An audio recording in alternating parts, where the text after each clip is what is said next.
मैं राजेंद्र चौधरी राज e learning परिवार के अंतर्गत आप सभी का हार्दिक स्वागत और अभिनंदन करता हूं। आपके दिए गए मान सम्मान का आभार प्रकट करता हूं।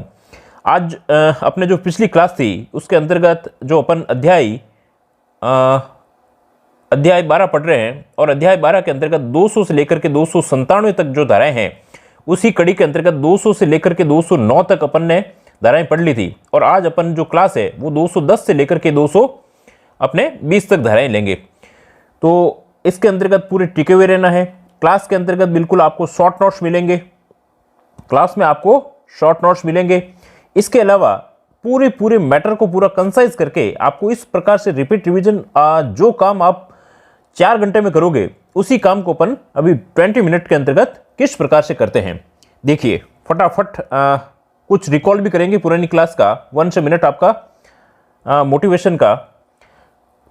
कामयाबी आपको तभी मिलती है जब कामयाबी आपकी सांसों की तरह जरूरी लगने लगे। एक बहुत बड़े ऋषि मुनि होते हैं, उन ऋषि मुनि के पास में एक कोई अपने जैसा शिष्य जाता है और उनको इतनी कामयाबी देख करके वो पूछता है कि आप इतने कामयाब कैसे हुए।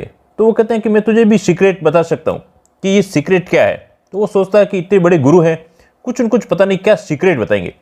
और वो एक सुबह मॉर्निंग के अंतर्गत नदी के अंतर्गत बुला लेते हैं और नदी के अंतर्गत जैसे शिष्य वहाँ पहुँचता है उससे कहते हैं कि एक डुबकी लगानी है। वो सोचता है कि कोई न कोई ऐसा सीक्रेट जरूर गुरुजी इतने बड़े हैं तो सीक्रेट बताएंगे। और गुरुजी थोड़े भारी भरकम भी होते हैं और वो जैसे ही पानी में डुबकी लगाता है और उसके ऊपर जोर से दबाव दे देते हैं। अब वो बिल्कुल छटपटा करके बाहर निकलता है। तब कहता है कि ये गुरुजी किस प्रकार आप क्या कर रहे हैं। तब वो कहते हैं कि जिस प्रकार से तुम्हें तुम्हारे जीवन के लिए सांसें आवश्यक है उसी प्रकार से कामयाबी के लिए सांसों की तरह अपनी कामयाबी आपको लगेगी। जब आपका काम आपकी सांस के जितना इंपॉर्टेंट होगा तभी अपन काम के अंतर्गत सफल हो पाते हैं। चलो लेट्स स्टार्ट। कुछ नई धाराओं को लेकर के फिर अपन जो पिछली क्लास थी उसका भी अपन रिवीजन करेंगे। देखो जो धारा 210 है, धारा 210 क्या कहती है, शौचालय आदि में परिवर्तन करने और उसकी मरम्मत करने और उनको ठीक दशा में रखने का खर्चा, cost of altering, repairing and keeping in A proper order of previous etc. ये कहता है कि यदि आपके घर के अंतर्गत कुछ शौचालय है, अब उसके परिवर्तन करने, उसकी मरम्मत करने, उसको ठीक दशा में रखने का खर्चा किसका होगा। नेचुरल है, सभी को ही पता है। ये अपने जो स्वयं है खुद जो उसका कर रहा है, यदि इसके ये नगर पालिका ने इसको आपका नहीं बनाया तब इसका खर्चा कौन देगा, अपन स्वयं ही देंगे और कोई दूसरा नहीं देगा। तो नगर पालिका के भीतर समस्त मल नालियां, शौचालय, गृह नालियां, मलकूप नगर पालिका के खर्चे से न बने हो तब स्वामी जिसके वे हैं ठीक दशा में रखेगा। यदि आपके घर के अंतर्गत कोई शौचालय बना हुआ है तो उसको नगर पालिका ठीक करने नहीं आएगी। नगर पालिका निर्देश दे सकती है आपको, आपके घर में शौचालय होना चाहिए, आपको निर्देश दे सकती है कि शौचालय साफ स्वच्छ होना चाहिए, पर उसको मरम्मत करना, मेंटेन करना, उसको साफ स्वच्छ रखना, ये काम किसका है, उस स्वामी का ही होता है। और यदि समुचित रखरखाव न करने पर न्यूसेंस हो तो बंद करने के निर्देश दे सकता है। हो सकता है कोई गंदगी फैलाए, इस प्रकार का कोई न्यूसेंस उत्पन्न करता हो, उस स्थिति के अंतर्गत इसको बंद भी किया जा सकता है। इसका मतलब 2 क्या कहता है, शौचालय आदि में परिवर्तन करने, उसकी मरम्मत करने की शक्ति किसकी होगी, उसी स्वामी की होगी। अब जैसे ही 210 के बाद में आया, अब इसके बाद में ये भी आपने है और नेक्स्ट भी किससे है, प्राइवेट से संबंधित ही है। क्या है, धारा 211 क्या कहती है, power of closing extinct private drains, विद्यमान प्राइवेट नालियों को बंद करने की शक्ति। जैसे ये नगर पालिका के अंतर्गत कोई नाली है, प्राइवेट नाली है, और प्राइवेट नाली भी जो सामान्य पद्धति के अनुकूल नहीं है, जैसी चलनी चाहिए, जैसे ढाल ऐसा होना चाहिए, नगर पालिका का तो पानी इस प्रकार से बह रहा है और ये जो नाली प्राइवेट नाली बनी हुई है इसका ढाल इस प्रकार का नहीं है कि इसके अंतर्गत नहीं चल सकती है। तो ऐसी स्थिति के अंतर्गत नगर पालिका उन नालियों को बंद करने की शक्ति, जो शक्ति है वो किसके अंतर्गत 211 में दी हुई है। तो नगर पालिका के भीतर स्थित किसी भवन या भूमि की कोई नाली किसी नलकूप की सामान्य पद्धति के अनुकूल नहीं हो तो बंद करने के निर्देश दे सकती है, चाहे ऐसी नाली नगर पालिका में निहित भूमि में हो या नहीं हो सकता है कि वो नगर पालिका में विद्यमान हो चाहे नहीं हो, दोनों स्थिति के अंतर्गत बंद किया जा सकता है। नेक्स्ट देखिए, धारा 212 क्या कहती है, power in respect of sewers etc constructed in unauthorised manner, rebuilt and unstopped, अप्राधिकृत रीति से निर्मित या पुनर्निर्मित या जारी रखी जाने वाली मल नालियों के संबंध में शक्ति। अब देखो सीधी सी बात है, यदि अनऑथराइज्ड है, गैर कानूनी है, गैर कानूनी तरीके से बनेगी, तब क्या होगा? नगर पालिका डेफिनेट उसके अंतर्गत नोटिस देकर के कह सकती है कि भाई ये सही नहीं है, इसको बंद कर दीजिए, और बंद नहीं करोगे तो उसके अंतर्गत पेनल्टी लग सकती है। तो यही बात है, नगर पालिका की सीमाओं के भीतर किसी भूमि पर जो नियमों के प्रतिकूल हो, अनुकूल नहीं है, कैसी है? प्रतिकूल है, उन्हें लिखित नोटिस द्वारा नष्ट कर सकती है, उनको हटा सकती है, संशोधित कर सकती है, परिवर्तित करने का कह सकती है। इसके अतिरिक्त अनुपालना न करने पर 1000 से लेकर के 2000 तक का जुर्माना भी उससे दंडित किया जा सकता है। ये तो धारा 212 कहती है। नेक्स्ट देखिए, धारा 213 ये कहती है एनक्रोचमेंट ऑन म्युनिसिपल ड्रेन्स, अतिक्रमण। अतिक्रमण तो डेफिनेट है कि अतिक्रमण कहीं पे भी हो तो उसको अतिक्रमण तो क्या है, उसको तुरंत ही उसको नष्ट भ्रष्ट किया जा सकता है, अतिक्रमण को तोड़ा जा सकता है और उस पर फाइन भी लगाया जा सकता है। ये यही धारा कहती है। नगर पालिका नालियों पर अतिक्रमण, 213 क्या कह रही है? नगर पालिका नालियों पर अतिक्रमण, और अतिक्रमण होने पर 1000 रुपये से दंडित किया जा सकता है, तथा लिखित नोटिस द्वारा नाली को तोड़ने, परिवर्तित करने और पुनर्निर्मित करने की अपेक्षा की जा सकती है। उनसे लिखित नोटिस देकर के इस प्रकार की अपेक्षा की जा सकती है। अब बात आती है कि नगर पालिका लिखित अनुमति के बिना भी किसी भी मल नाली, गटर के ऊपर से किसी भवन के नव निर्माण, पुनर्निर्माण नहीं किया जाएगा। ऐसा नहीं है कि जैसे नगर पालिका है, ये नगर पालिका के अंतर्गत क्या हुआ, किसी ने लिखित अनुमति के बिना भी कोई भी, जैसे यहाँ से क्या हुआ, कोई मल की नाली निकल रही है या कोई गटर है, तो इस पर बिना अनुमति के इस पर किसी भी प्रकार का भवन या निर्माण नहीं किया जा सकता है। तो इसे भी क्या माना जाएगा? अतिक्रमण माना जाता है, और अतिक्रमण को हटाना ये नगर पालिका का फिर कार्य है। नेक्स्ट कहती है धारा 214 इंस्पेक्शन ऑफ ड्रेनेज, नालियों द्वारा नालियों आदि का निरीक्षण। भाई ये नाली बनी हुई है, ये नाली बनी हुई है, कोई सी भी नाली बनी हुई है। अब नाली बनी हुई है, अब इस नाली के अंतर्गत क्या होगा कि इसका इंस्पेक्शन कौन करेगा? या तो करेगा मुख्य नगर पालिका अधिकारी, और वो भी अपने कोई प्राधिकृत, एक ऑथराइज्ड व्यक्ति को भी इसके अंतर्गत कर सकता है। नाली यदि इलीगल है, अनधिकृत है, सही नहीं बनी हुई है, उस स्थिति के अंतर्गत क्या होगा? जैसे पानी का ड्रेनेज बहना तो यूं चाहिए था और पानी उल्टी दिशा के अंतर्गत बह रहा है, तो पूरे उसको सीवरेज सिस्टम को भी बिगाड़ता है। ये घर के अंतर्गत भी ये इस प्रकार का काम कर सकते हैं। अब इसने क्या हुआ कि ये सही नहीं है, तो नगर पालिका इसके अंतर्गत देखने के लिए आएगी। नगर पालिका ने इनका निरीक्षण किया, ये तो मुख्य नगर पालिका अधिकारी करेगा, इसके द्वारा कोई ऑथराइज्ड व्यक्ति करेगा। अब पता चला कि ये नाली गलत है, सही नहीं बनी है। ऐसी स्थिति के अंतर्गत अब इसको तोड़ा जा सकता है, कुछ ऐसा विधान किया जा सकता है। इस स्थिति के अंतर्गत नगर पालिका के अंतर्गत क्या है, अपने इसको अपने तोड़ा जा सकता है। अब इसमें तोड़ने के अंतर्गत जो प्रभार आएगा, एक्स्ट्रा जो खर्चा आएगा, जैसे इसके अंतर्गत जो भी प्रभार आया, खर्चा आया, इसके साथ साथ में 10% की दर से एक्स्ट्रा जो खर्चा है उसके 10% एक्स्ट्रा उसके प्रशासनिक और पर्यवेक्षण प्रभारों सहित वसूल किया जा सकता है, क्योंकि इन्होंने इलीगल बनाई है, सही नहीं है, अपराधिकृत है। तो ये क्या कहता है, देखो, मुख्य नगर पालिका अधिकारी या उसके द्वारा कार्य में प्राधिकृत अधिकारी सूर्योदय और सूर्यास्त के बीच में किसी भी भूमि या भवन के प्रवेश कर सकेगा, निरीक्षण कर सकेगा, खुदवा सकेगा। ये ध्यान रखनी है, सूर्योदय और वह सूर्यास्त के बीच में होगा। और मुख्य नगर पालिका अधिकारी नियमों का उल्लंघन न करने पर खर्चा नगर पालिका द्वारा। यदि इसने तोड़पाड़ की है और नगर पालिका के द्वारा इसमें इन्होंने उल्लंघन नहीं किया है, इन्होंने पाया कि उल्लंघन नहीं है, इस स्थिति में खर्चा कौन करेगा? नगर पालिका करेगी। और अन्यथा यदि स्वामी ने कुछ गलती की है तो कुल खर्च का 10% की दर से प्रशासनिक और पर्यवेक्षण प्रभारों सहित वसूल किया जाएगा। ये धारा 214 कहती है। नेक्स्ट देखिए 215 क्या कहती है? Power to municipal to execute certain workout without allowing owner to do so. ये कहता है पावर टू म्युनिसिपलिटी के अंतर्गत क्या पावर है, शक्ति है, कौन सी? टू एग्जीक्यूट सर्टेन वर्क, मतलब कुछ काम को, without allowing owner to do. यदि ऑनर जो स्वामी है वो इसके अंतर्गत अनुमति नहीं देता है, फिर भी इसके अंतर्गत शक्ति है। कतिपय संकल्पों, कुछ कामों के लिए स्वामी से करने के बजाय स्वयं निष्पादित करने के लिए नगर पालिका की शक्ति। कैसे? स्वामी को विकल्प न देकर नगर पालिका द्वारा कराया जाना। स्वामी को विकल्प न देकर के नगर पालिका स्वयं करवा सकती है। जब नगर पालिका कुछ ऐसे काम हो जो असेंशियल समझे और उसमें उसकी सहमति की आवश्यकता नहीं है। अब बात आती है, नगर पालिका निधि से खर्च की गई मंजूरी न होने पर स्वामी से कुल खर्चों का 10% की दर से प्रशासनिक और पर्यवेक्षण प्रभार सहित वसूल सकती है। और ये काम करवाया जा रहा है नगर या तो नगर पालिका निधि द्वारा खर्च करेगी, और नगर पालिका निधि द्वारा नहीं खर्च किया जा रहा है और वो काम करना जरूरी है, उस स्थिति के अंतर्गत उससे 10% एक्स्ट्रा के साथ में प्रभार वसूल कर सकती है।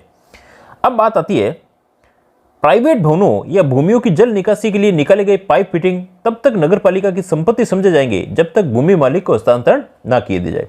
अब जैसे यहाँ किसी का मकान है और यहाँ से क्या है, नगर पालिका का कोई पाइपलाइन निकल रही है, तो ये ऐसा नहीं कि इसके मकान मालिक का हो गया, ये यदि इसको हस्तांतरित कर दे तो अलग बात है, बाकी किसकी होगी, ये संपत्ति नगर पालिका की होगी। नेक्स्ट देखिए धारा 216 क्या कहती है, पावर ऑफ कैरिंग वाटरमैन्स, जल प्रणाल आदि की ले जाने की शक्ति। जल प्रणाल को, जल को, जो वाटर है, बड़े बड़े जो पाइपलाइन है, उनको ले जाने की जो शक्ति है वो किसकी होगी, नगर पालिका के भीतर या बाहर, नगर पालिका के चाहे भीतर हो चाहे बाहर हो, या तो राज्य सरकार का जल प्रदाय विभाग या नगर पालिका की शक्ति प्राप्त होगी। ये दोनों पूछे जा सकते हैं। अब ये जल प्रदाय विभाग क्या है, जो वाटर सप्लाई डिपार्टमेंट है, ये पहले वाटर वर्क्स डिपार्टमेंट के नाम से जाना जाता था, पहले वाटर वर्क्स डिपार्टमेंट के नाम से जाना जाता था। अब ये डिपार्टमेंट है, ये PHED के नाम से जाना जाता है, PHED के नाम से जाना जाता है, जिसे जन स्वास्थ्य अभियांत्रिकी, ये जल नहीं है, जन स्वास्थ्य अभियांत्रिकी विभाग कर दिया गया है। या तो ये या फिर नगर पालिका, इन्हीं के द्वारा जल प्रणाली आदि को ले जाने की शक्ति होगी। ये धारा 216 कहती है।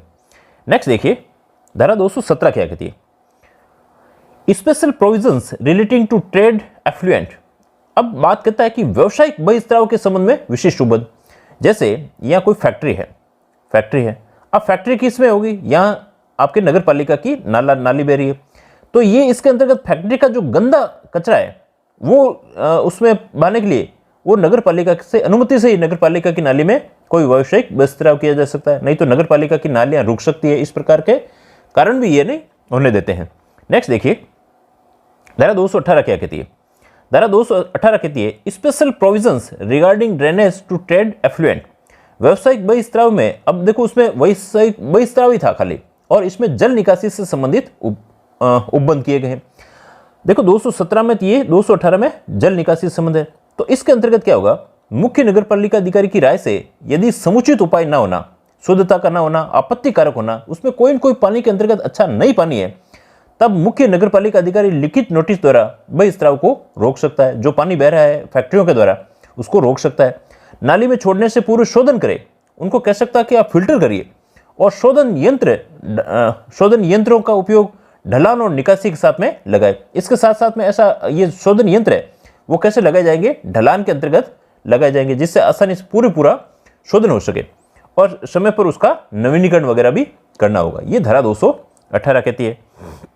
नेक्स्ट देखिए धारा 219 क्या कहती है, 219 कहती है बिल्डिंग जो बनी हुई railways and private street not to be erected और कंस्ट्रक्ट और वाटरमैन्स और म्युनिसिपल ड्रेन्स विदाउट परमिशन। जल प्रणाली या नगर प्रणाली में नालियों पर बिना अनुज्ञा के भवन, रेलवे, प्राइवेट मार्गों का पर निर्माण या सन्निर्माण नहीं होना। अब जैसे ये आपकी नगर पालिका है, अब यहाँ से क्या है, ये नगर पालिका के जैसे पाइप वगैरह गुजरे हुए हैं या जैसे सीवरेज सिस्टम है।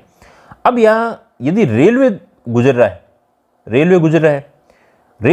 है तो रेलवे को क्या है, इससे नगर पालिका से अनुमति लेनी होगी। ये तो 219 तो क्या कहती है, रेलवे को अनुमति लेनी होगी। और 220 कहता है कि यदि कोई रेलवे लाइन है, जैसे ये रेलवे लाइन है, अब यहाँ से नगर पालिका को कोई पाइप निकालना है, सीवरेज निकालना है, तब इसको रेलवे जो प्रशासन है उनको सूचित करना पड़ेगा। यदि इनको असेंशियल है तो निकालेंगे, पर उनको सूचित जरूर करेंगे। तो ये अपने रेलवे, प्राइवेट मार्गों को निर्माण सन्निर्माण नहीं किया जाता है। किसके कब किया जाएगा, जब ये नगर पालिका के अधिकारी की अनुमति होगी, तभी ये चीजें की जा सकती है। बिना अनुमति के कार्यों को हटवा सकती है, और हटाने का खर्चा उत्तरदायी व्यक्ति का होगा। यदि कोई रेलवे है, कोई भवन है, बिना इनकी अनुमति के काम कर लेता है तो उसको हटाने का खर्चा भी देना होगा। नेक्स्ट देखिए धारा 220 क्या कहती है, railway administration to be informed in a certain cases. कतिपय मामलों में रेल प्रशासन को सूचित करना। यह कहता है कि जैसे रेलवे की या पटरी है, ये क्या है, रेलवे की पटरी है।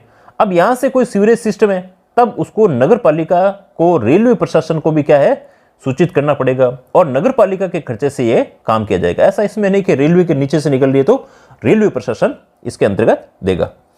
अब इसके अंतर्गत देखो, यदि अपन ने वापस से इसका रिकॉल करें, 1 मिनट के अंतर्गत रिकॉल कर लेते हैं। देखो फटाफट, सबसे पहले जो धारा 210 कहती है, धारा 210 कहती है शौचालय आदि में परिवर्तन करने और उसकी मरम्मत करने और उनको ठीक दशा में रखने की जबकि बात करें तो ये कौन करेगा, ये नगर पालिका के अंतर्गत शौचालय आदि में परिवर्तन करने, उसकी मरम्मत करने, तो ये जिसका उत्तरदायी व्यक्ति है वही उसका करेगा, यदि नगर पालिका ने इसके अंतर्गत नहीं बनाई है।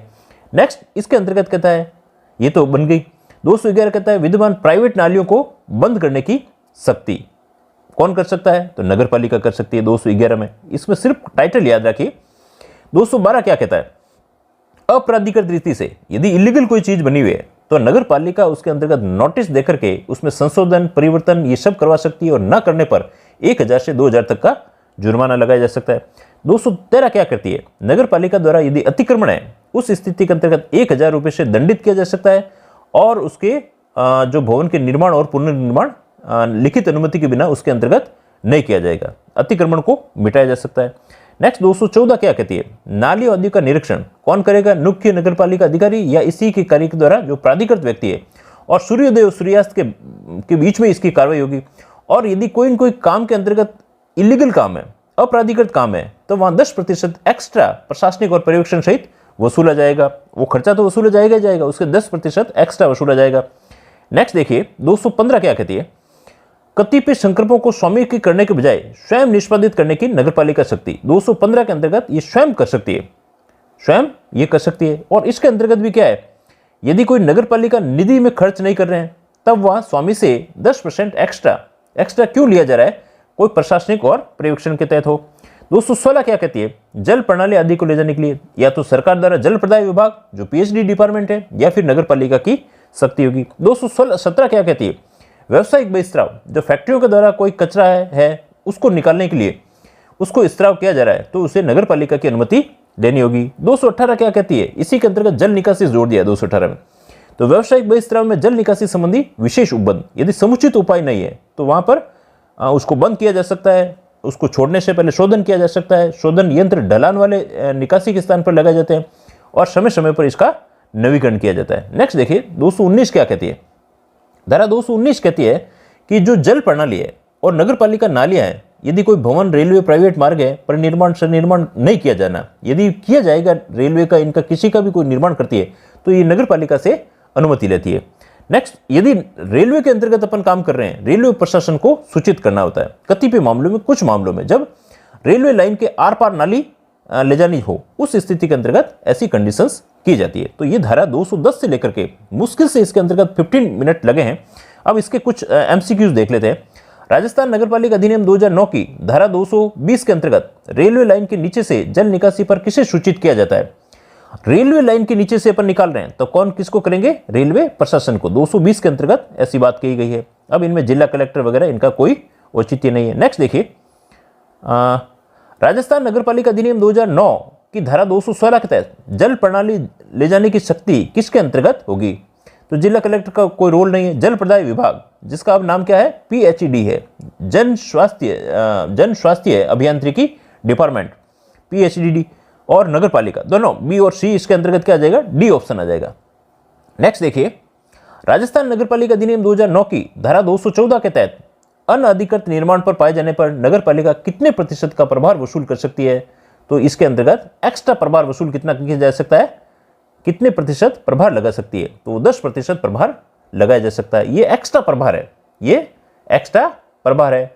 ये 214 के अंतर्गत भी है और 215 के अंतर्गत भी इस प्रकार का मामला दिया हुआ है। तो आई होप आपको क्लास अभी अच्छी लगी होगी। ये आपको शॉर्ट नोट्स भी भेज दिए जाएंगे और आप हमारे चैनल को देखो, लाइक करो, शेयर करो, सब्सक्राइब करो। जितना ज़्यादा आप देखो इसको आगे शेयर करोगे उतनी ताकत से अपन लोग काम कर पाते हैं, और जितने ज़्यादा आप लाइक करोगे, कुछ कमेंट्स अच्छे करोगे, उससे व्यक्ति काम करने के अंतर्गत उसकी कार्य क्षमता बढ़ जाती है। और एक अपन जो टेस्ट सीरीज ले रहे हैं उस टेस्ट सीरीज से यदि आप नहीं जुड़े हुए हो तो how to join free test series वाला वीडियो सुनकर के टेस्ट सीरीज के अंतर्गत जुड़ जाए। और जो नेक्स्ट टेस्ट है कल का, उस टेस्ट के अंतर्गत आप जरूर शामिल हुए। जितने ज़्यादा टेस्ट दोगे उतने ज़्यादा आप फर्निश होगे, और यही अपने सफलता का सबसे बड़ा राज है। Thanks a lot.